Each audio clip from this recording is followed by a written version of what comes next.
Okay, here we go. Week 4. It's kind of time to get down to business, right? We've been focusing on drills and cardio and all this stuff.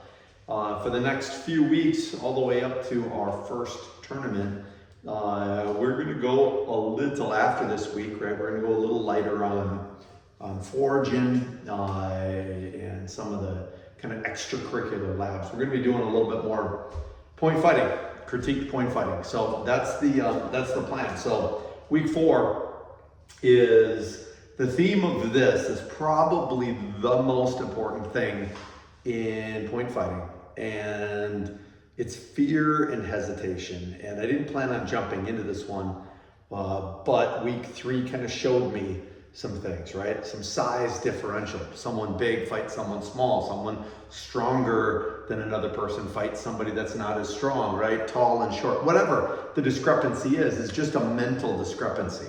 So we need to really think about what it is that we're afraid of, right? And this is an individual question for everybody. What is it that you're afraid of that stops you from being the aggressor in the point fight, right? Like, what stops me from doing the rush? What stops me from getting in on that blitz?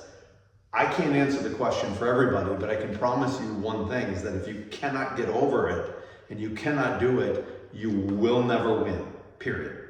That's just how it is. Fear and hesitation in this sport will cause you to fall way behind, right? And so you need to change the game. And one of the things that I did when I was coming up the ranks, because fear is a real thing, nobody wants to eat a sidekick, and this doesn't sound like much fun, but number 1, we're wearing pads. Number 2, it's really hard to actually get significantly hurt. But number 3, this is just a game. It's just a game. This is just a game of tag. Think of it like you're a 5-year-old kid playing a game of tag.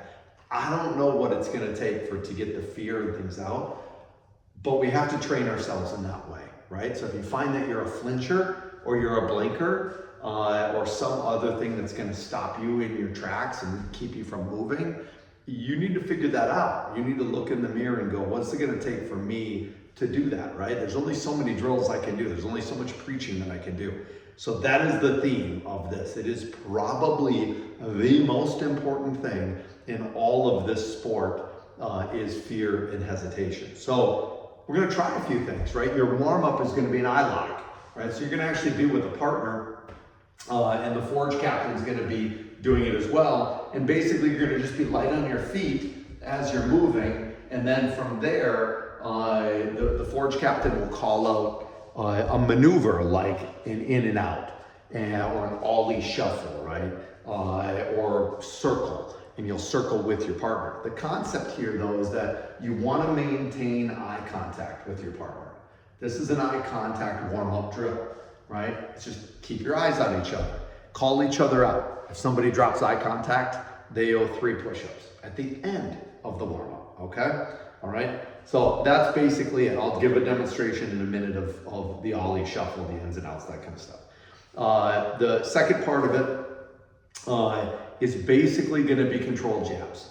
So you're going to be light on your feet. Again, just a warm-up drill. But the concept there is that I just want partner A to basically throw jabs at partner B. You're not going to hit them, right? In fact, I want your extension to be close. But the goal is for partner B is you need to just look at it. Just look at it, right? If it makes it better for you to kind of move your head like a boxer would, or a little bob and weave in there as the jab is coming, fine. The goal is stare at that hand. Don't blink, don't flinch, don't go like back, but stare at that hand. Of course, right? Every blink that you do is a push-up. Call it on your partner at the end of the drill. Right? So hopefully you don't rack up a ton of push-ups, but that's the idea. And then of course, just to get the blood flowing because you're jumping into a stretch, I want you to do some high tempo, fast feet. Very simple, fast feet on a line, right? We've done this a million times. I don't even need to demonstrate that, right? So the ollie shuffle, by the way, is when your feet, you're in your fighting stance. Basically, ollie used to go whoop, whoop, whoop, whoop, whoop, whoop, whoop, real quick. And he would almost dance a little bit. That's the ollie shuffle. Obviously circling is you're going to circle around and maybe just all agree to go clockwise or counterclockwise. And then in and outs is basically you'll be stepping back, stepping in, stepping back, stepping in, right? Kind of a dance in that way, okay? So that's basically it. So obviously then get into a little bit of a stretch. Then it's time for the lab. Again, shorter. We got to go shorter. We got to get into some point fighting a little bit more. Basically, the idea here is very simple. Again, fear is the theme. Fear is the theme. The blitz is coming on your own. Partner A, you're going to partner up. Partner A is going to blitz partner B. Partner B, you're going to move laterally at 45 degrees out of the way, and you're basically going to counter, right? Or beat them to it with a back fist or a jab, okay? Basically, if you blink, if you move too far back, if you fail to throw that back fist when that blitz comes, 2 push-ups, right? And for this one, right on the spot, okay? So 2 push-ups right on the spot. Basically, I'm not wanting you to lean back when they rush, right? There's no whistle rush. This isn't like, I know it's coming, so it's there. It's gonna be like, all right, go for 2 minutes, go, partner A, rush when you wanna rush, right? And partner B has gotta step off the line and basically take that blitz and, and deal with the blitz with that back fist. So the drill is really for that defender because I want them to be able to handle that idea that someone's coming at them. I don't want you to like backing up, right? That kind of thing. It's a step off the line and throw that jab from there. Now, pretty easy, getting into point fighting. Create 1 ring. Everybody 1 ring. Maybe if you feel like you can handle it, do 2 rings, just so everyone gets more chances to fight. But here's the theme of this point fighting. This isn't just point fighting to score points and to see who wins. I could care less who wins within our team, right? What I want you to think about and what I want you to, and this is why I was thinking 1 ring. And we will do this again week 5 when I return, almost the whole class. We need to create a game plan together on what is going to help you win, right? Using the things that you are best at. I'm not going to tell someone that can't kick very high, they're inflexible, you got to throw double kicks and slide better on a kick. No. Let's find out what works best for you as an individual. And so that's going to be the focus to the point fighting. After every point fighting match, the goal is try to provide some constructive criticism to help them do better. Create a game plan. And then when you go a second time, this is probably the most important thing. Implement it. Implement it. Don't revert back to the way that you're used to fighting. The way that you're used to fighting is probably losing, right?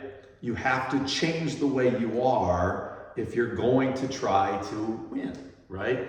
And so if you happen to just win, well then just hone in on winning. I just have a feeling, even me, I'm not win. I've had plenty of win in my life, but I haven't won a tournament since I've come back to karate. So I'm always thinking, what do I have to do? What do I need to change?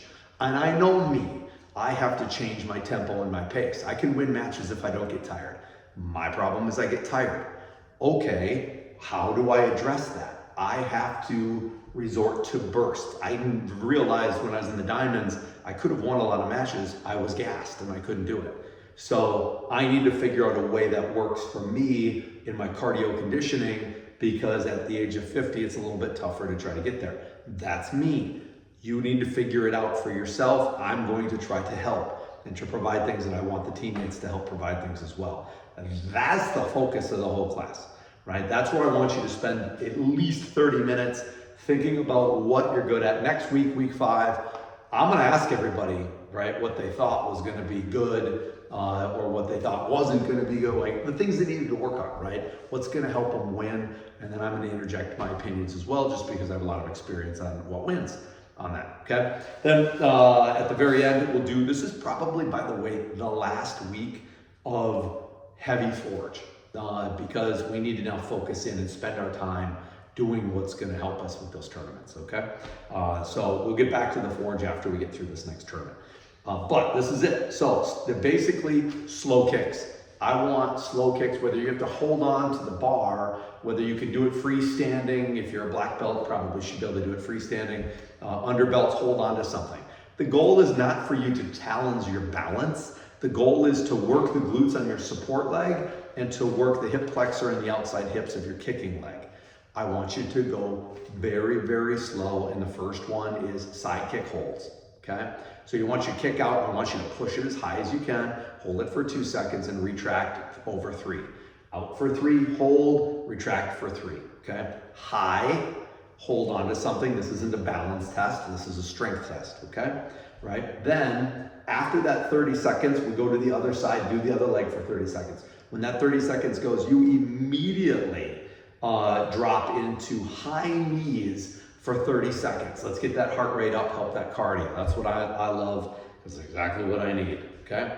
Next is you're gonna now do a hook kick, same game, side kick, instead of hook kick. Now, here's the thing, you guys, not your traditional side kick, hook kick. Universal chamber, right? Make sure that that knee is up so people can see the bottom of your heel. I don't care whether your toes point up. In fact, it's probably better that your toes do point up and not rolling over your hip, because flexibility wise, you can keep your head up, right? So understand that, and then focus on that hook kick, right? Maybe it's an axe kick, because a hook, you almost feel like you gotta roll your hip over. Maybe it's an axe kick, so you don't roll your hip over. This one's very, very hard. Again, same thing, slow kick, out for 3.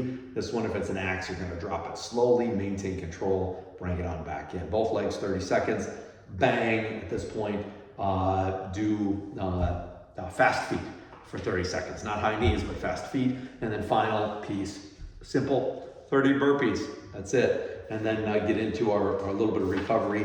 Life lesson number 4, no matter how much it hurts now, someday you'll look back and realize the struggle changed your life for the better. 100%, 100%. All the hard things that I did in martial arts, specifically coming up through the ranks, going into tournaments, losing, slamming my helmet down in the ring, having lectures by 4th degree black belts telling me I can't do certain things. Like, all of these tribulations that I went through in life have helped me develop the things and the person that I am today, and obviously changed his life for the better. So this is one of the things you want to focus in on. So a little bit longer in the video tonight, 12 minutes, because I'm passionate about fear and hesitation, and we got to knock that out. We gotta get back to playing our game the way we play the game, right? And I often use this cliche to end in this. If I'm playing golf, so many golfers are like, but there's water in front of me. There's trees, there's sand traps, and I can see the green over there, but man, there's a lot of stuff in front of me. Who cares? Hit the ball as if there was nothing there. It doesn't matter if the fighter that you're with is 6 feet too tall or hits like a train or any of that stuff. Play your game. Move. Be agile. We've trained motion so much these first 2 weeks to help you mitigate fear so you can get into your game and you can rush the way that you want to rush. Now you got to do it. I cannot do it for you. Mom and dad can't do it for you. Nobody can do it for you. You have to make the decision. And don't get so close that the other person gets the opportunity. Take the chance, right? Learn the space where you know you can score, but not too far away where you know you're gonna eat kicks. You have to learn these things. We're gonna focus on this stuff. Week 5, week 6, week 7, right up into the tournament, we're doing it. All right, that's 14 minutes is long enough. We'll see you in a week.